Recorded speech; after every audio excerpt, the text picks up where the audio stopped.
Hindi. Ganito, katulad ng sinasabi ko panay-panay. Meron ng kautusan ng ating Pangulo, meron na tayong mga plano para dyan. No? So, hindi tayo nagdadagdag ng utos at plano. Nasa sa armed forces natin kung papaanong mag-react within the confines of that plan. That being said, alam na naman ng buong mundo na illegal ang ginagawa ng China na pagkukupkop ng West Philippine Sea batay sa kanilang hindi kapani-paniwalang historical narrative na walang bansa sa buong mundo na naniniwala at maraming bumabatikos. So, sa makatwid, kahit sila siguro nahirapan maniwala, yun lang ang pwede nilang gamitin kahit hindi ka paniwala na batayan upang maituloy ang illegal nila na gawain. Sa kabila nito, sa ating masusing pakikibaka sa West Philippine Sea sa ilalim ng UNCLOS at ng international law, tayo ay napakaraming kaalyado at ni isang bansa walang bumabatikos sa atin. Kaya ang China, bagamat kung anuman ang sabihin nila, para sa kanilang tenga na lang yun. Dahil walang epekto ang kanilang sinasabi sa buong mundo dahil hindi sila pinaniniwalaan, lalong-lalo na ang ating mga kababayan na sawang-sawa na sa ginagawa nila.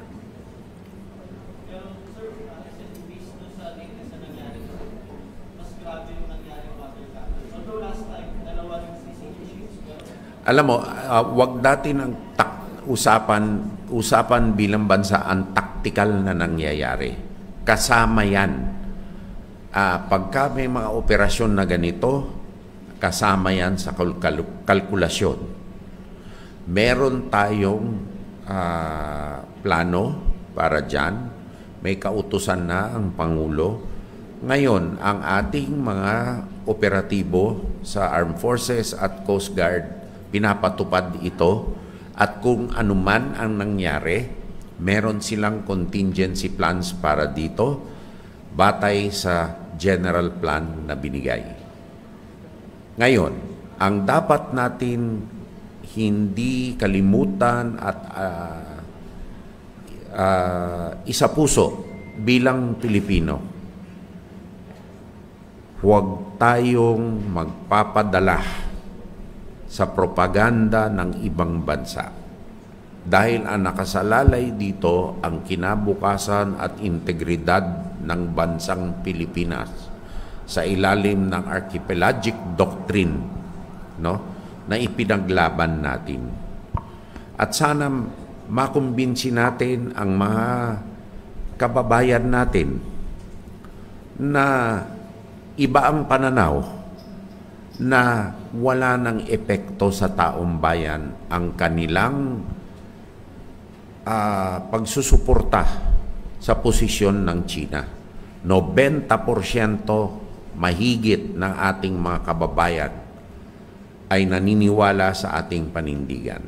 Ngayon, sa ganang atin, batay sa utos ng ating Pangulo, tayo ay hindi bibigay ng ating soberanya sa abot ng ating kakayahan.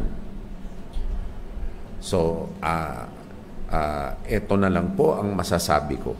Ngayon, sa salita naman na tayo ay naghahanap ng away, hindi tayo ang humaharang ng kahit sino man sa West Philippine Sea. Tayo ang hinaharang. So, anong gagawin natin? Titihaya na lang? Hindi naman siguro pwede. At sinasabi din na tayo ay iniimpluwensyahan ng ibang mga bansa katulad ng Estados Unidos. Ito'y napakalaking insulto sa ating mga kababayan na kinukunan ka na nga ng teritoryo, sinasabi ikaw pa ay sunod-sunuran sa ibang bansa. Doble, sinipa ka na, tapos sinuntok ka pa. Sino ba naman Pilipino ang matutuwa nito? Kaya yung propaganda ng China ay propaganda lang talaga na walang naniniwala. Sana naman ang ating mga taong bayan ay magkaisa sa likod ng ating Pangulo dito sa pangunguna niya sa pagprotekta ng sagradong teritoryo at sagradong mga regalo ng Panginoon sa ilalim din ng UNCLOS sa hindi lamang sa atin, kung hindi sa mga susunod na henerasyon ng Pilipino. Kaya natin ginagawa ito. Walang ibang rason at walang ibang bansa na pwedeng makinabang dito kung hindi Pilipino. Ang problema, ang China napakalaki na, ang Pilipinas napakaliit. Gusto pa nila tayong kunan para sa mga tao nila. So, hindi pwede yun. Ang Pilipinas at ang kanyang karagatan at kanyang karapatan sa ilalim ng international law ay para sa kapakanan ng Pilipino, at kung sino man ang gusto nating isama dyan, walang pakialam ang China na magsabi na sila lang ang pwede.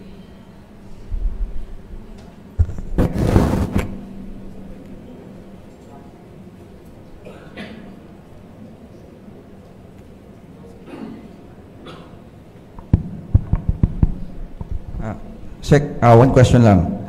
China has warned the Philippines to be prepared to bear all potential consequences of its action in the South China Sea. Spokesperson for China's Ministry of Foreign Affairs said, and I quote, "If the Philippines repeatedly challenges China's bottom line, China will continue to take firm and decisive measures to firmly safeguard its territorial sovereignty and maritime rights and interests." Sir, your reaction on that, sir? Now, paano natin china-challenge ang kanilang bottom line? Sila nga ang pumapasok dito sa teritoryo natin eh. Ano bang bottom line yon? Iyan na naman, yung bottom line na yan, walang bansa sa buong mundo, ni isa ang naniniwala dyan. Kung hindi, ito ang paggamit ng dahas upang takutin at payukuin ang Pilipinas sa kanilang ambisyon, kung ano man yun. So, yan ang reaksyon ko. Bakit kayo nananakot? Tapos sasabihin nyo, we want peace. We want, lagi nilang sinasabi mga kapatid natin sa media, through consultation and dialogue, ayusin natin ito. Ano ibig sabihin ng consultation at dialogue? Meron bang settlement dyan? O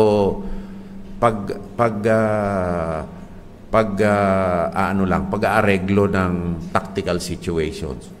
Kung talagang gusto nila, kung talaga siguro hindi sila natatakot na ihayag sa buong mundo ang kanilang claim, bakit hindi tayo magpa-arbitrate sa ilalim ng international law para maliwanag sa lahat kung ano ang karapatan ng kahit sino? Bakit ayaw nila? Pagkatapos, pag nahuhuli sila sa mga hindi tamang sinasabi nila, ayan na, magbabanta. Tama ba yon? Hindi tama yun. Kahit grade school nating mga estudyante, alam kung anong tama o hindi, ito hindi tama. Sir, walang dapat kaalaman, hindi dapat matakot yung Pilipinas, sir. Kami ay hindi magpapasubo ng ating mga kababayan sa panganib. Ngunit, ang panganib ay lumalapit sa atin.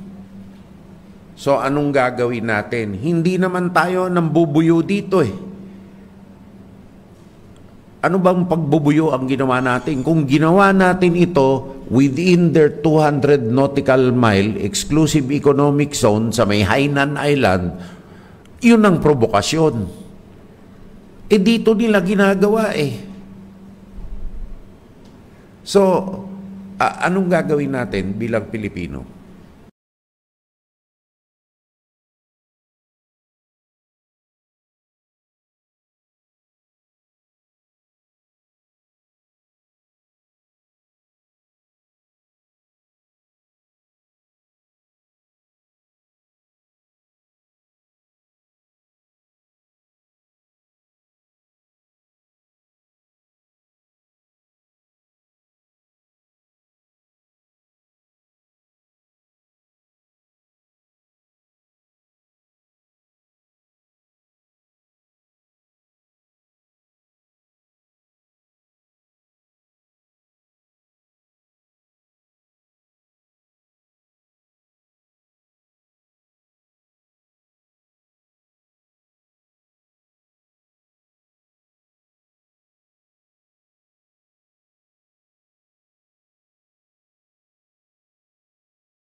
Nagustuhan niyo ba ang ganitong pagtalakay?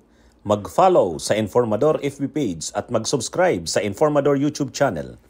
Ang Informador ay nilikha ng mga staff ni Atty. Ricky Tumutorgo, aka Insurrecto, upang lalong lumawak ang inaabot ng pagpapalaganap ng katotohanan at labanan ang fake news at kasinungaling.